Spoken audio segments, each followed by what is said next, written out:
KGISL தொழில்நுட்பக் கல்லூரியில் பட்டமளிப்பு விழா. கோவை சரவணம்பட்டி பகுதியில் உள்ள கேஜிஐஎஸ்எல் தொழில்நுட்பக் கல்லூரியில் பட்டமளிப்பு விழாவில் 322 பேர் பட்டம் பெற்றனர்.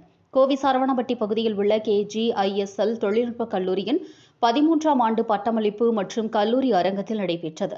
கேஜிஐஎஸ்எல் குழுமங்களின் நிர்வாக இயக்குநர் முனைவர் அசோக் பக்தவச்சலம் தலைமையில் நடைபெற்ற விழாவில் சிறப்பு விருந்தினர்களாக ஏஐசிடிஇ டெல்லியின் உறுப்புச் செயலாளர் பேராசிரியர் முனைவர் ராஜீவ்குமார் மற்றும் பெங்களூரு வேக்வெட்டி நிறுவனத்தின் நிறுவனர் மற்றும் தலைமை நிர்வாக அதிகாரி கீதா கண்ணன் ஆகியோர் கலந்து கொண்டனர்.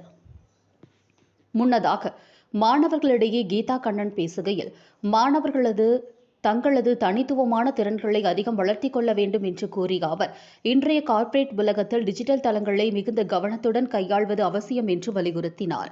தொடர்ந்து பேசிய முனைவர் ராஜீவ்குமார், கற்பதற்கு எல்லைகள் இல்லை என்று குறிப்பிட்ட அவர், கல்லூரி படிப்பை முடித்து ஒரு நிறுவனத்தில் ஊழியராகவோ அல்லது தொழில் முனைவோராகவோ மாறினாலும் புதிய விஷயங்களை தொடர்ந்து கற்றுக்கொண்டே இருக்க வேண்டும் என்றும் தெரிவித்தார்.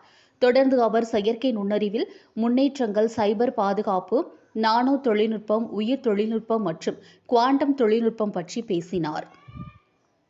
தொடர்ந்து கேஜிஐஎஸ்எல் அறக்கட்டளையின் நிர்வாக அரங்காவலர் டாக்டர் அசோக் பக்தவச்சலம் பேசுகையில், கல்லூரி படிப்பை முடித்து செல்லும் மாணவர்கள் திறன்கள், ஆன்மீக மற்றும் சமூக நலன் ஆகிய 3 செயல்களை கடைபிடிக்க வேண்டும் என்று கூறினார்.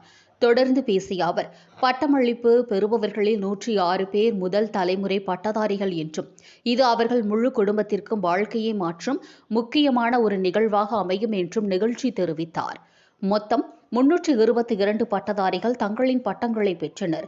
நிகழ்ச்சியில் கல்லூரி முதல்வர், துறை தலைவர்கள், பேராசிரியர்கள், பெற்றோர்கள் உட்பட பலரும் கலந்து கொண்டனர்.